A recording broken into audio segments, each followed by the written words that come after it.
Assalamualaikum warahmatullahi wabarakatuh kepada teman-teman yang berbahagia dan kepada yang terhormat Ibu Karunia Gali Permadani selaku dosen pengampu mata kuliah Anatomi Fisiologi Manusia.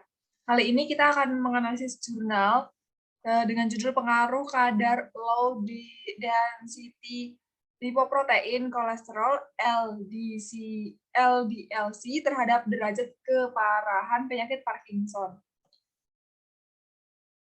Dari kelompok 12 yang anggotanya itu terdiri dari saya, Dwi Junior Taningtia sebagai moderator, Marsyanda Putri Anandita, serta Mbak Fani Subilasari.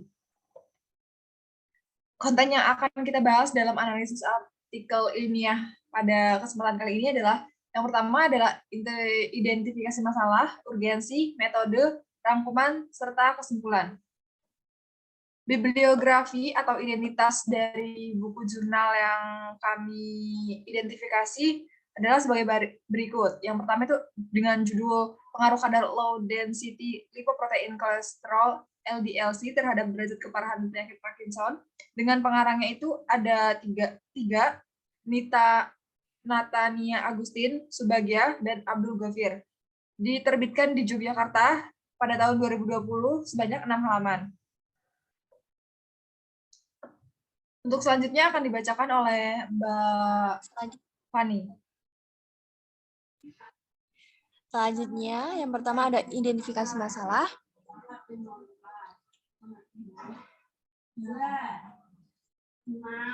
Penyakit Parkinson atau PP adalah penyakit neurodegeneratif progresif terkait usia yang mempengaruhi 1-2 orang dalam populasi berusia 60 tahun ke atas. Resiko mengembangkan penyakit Parkinson lebih tinggi pada pria daripada wanita. Penyakit Parkinson memiliki komplikasi motorik seperti tremor, kekakuan, bradykinesia, keseimbangan, dan kemampuan berjalan.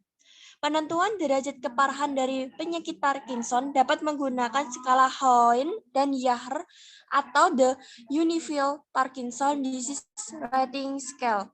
Beberapa penelitian terbaru menunjukkan bahwa metabolisme lipid dan kolesterol berperan dalam patogenesis penyakit Parkinson. Sebuah penelitian melaporkan konsentrasi kolesterol plasma yang rendah meningkatkan risiko penyakit Parkinson. Tujuan penelitian ini adalah untuk mengetahui apakah kadar low density lipoprotein kolesterol yang rendah dalam darah berpengaruh terhadap peningkatan derajat keparahan penyakit Parkinson berdasarkan skala Hoehn and Yahr.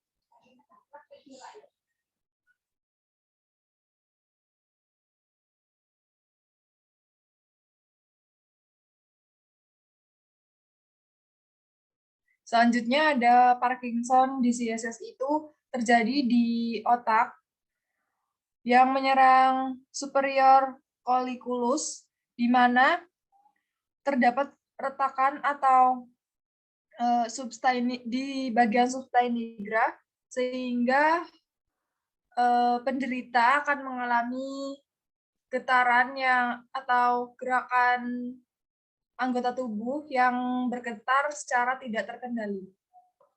Untuk selanjutnya ada urgensi yang akan dibacakan oleh Mbak Caca. Kepada Mbak Caca dipersilakan. Baik, selanjutnya yaitu pengaruh dari kadar kolesterol terhadap progresivitas penyakit Parkinson secara biologis masih belum diketahui secara pasti. Namun terdapat satu dugaan bahwa kolesterol dapat memfasilitasi perbaikan jalur neuron yang cedera pada penyakit Parkinson. Selain itu, kolesterol juga berperan dalam sinaptogenesis dan antagonis dari reseptor LDL dapat mengganggu proses tersebut. Otak yang normal, kolesterol disintesis terutama oleh astrosit lalu ditransportasikan ke neuron melalui endositosis dan berinteraksi dengan reseptor LDL dan apolipoprotein E. Namun tergantung pada kemampuan kolesterol plasma untuk melewati sawar darah otak.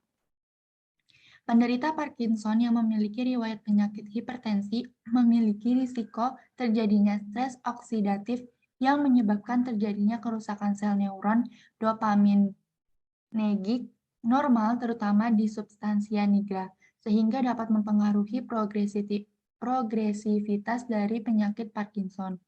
Faktor-faktor lain yang diduga dapat mempengaruhi derajat keparahan penyakit Parkinson diantaranya adalah jenis kelamin dan durasi dari penyakit Parkinson. Namun, berdasarkan hasil analisis data yang dilakukan dalam penelitian ini, tidak mendukung adanya pengaruh dari perbedaan jenis kelamin dan durasi dari penyakit Parkinson terhadap derajat keparahan.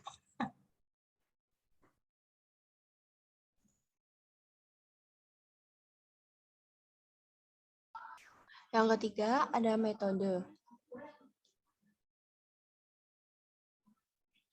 Penelitian ini menggunakan rancangan penelitian cross-seksional yang dilakukan di Poliklinik Saraf RSUP Dr. Sarjito Yogyakarta, RSUD Citrowardoyo Purworejo, RSPAU Harjo Lukito, dan RSUP Soraji Tirtonegoro Klaten pada bulan Februari hingga 17 Juli 2017. Teknik pengambilan sampel dengan menggunakan konsekutif sampling. Kriteria inklusi adalah penderita penyakit Parkinson. Kriteria diagnosis berdasarkan UK Parkinson Disease Society Brain Bank memiliki usia kurang lebih 40 tahun dan bersedia ikut dalam penelitian ini dengan menandatangani informed consent. Kriteria eksklusi adalah subjek yang memiliki gangguan komunikasi saat dilakukan pemeriksaan. Jumlah subjek terpilih yang mengikuti penelitian sebanyak 40 responden. Variabel tergantung pada penelitian ini adalah derajat keparahan penyakit Parkinson berdasarkan skala Hoehn and Yahr. Sedangkan yang menjadi variabel bebas adalah kadar LDL-C dalam darah. Adapun variabel perancu yang terdapat pada penelitian ini diantaranya umur pasien, jenis kelamin, durasi menderita penyakit Parkinson, jenis obat Parkinson yang digunakan, penggunaan obat-obatan statin, riwayat kebiasaan merokok, riwayat diabetes mellitus, dan riwayat hipertensi. Analisis data dan perhitungan statistik dilakukan secara komputerisasi. Uji statistik yang digunakan untuk melakukan analisis bivariat variabel bebas terhadap skala Hoehn and Yahr adalah uji one-way ANOVA, uji Kruskal, Wallis, dan uji Mann-Whitney.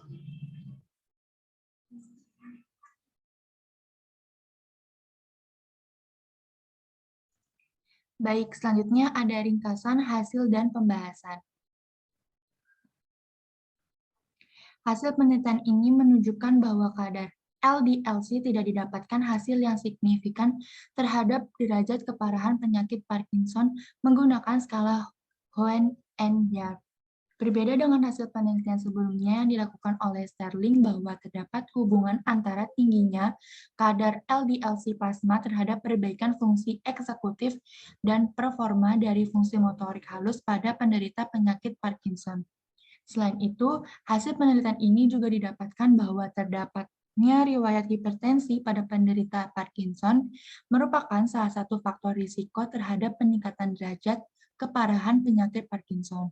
Dalam penelitian ini, ada beberapa penyebab penyakit Parkinson, misalnya penderita penyakit Parkinson berjenis kelamin perempuan memiliki tingkat progresivitas lebih lambat dibandingkan laki-laki.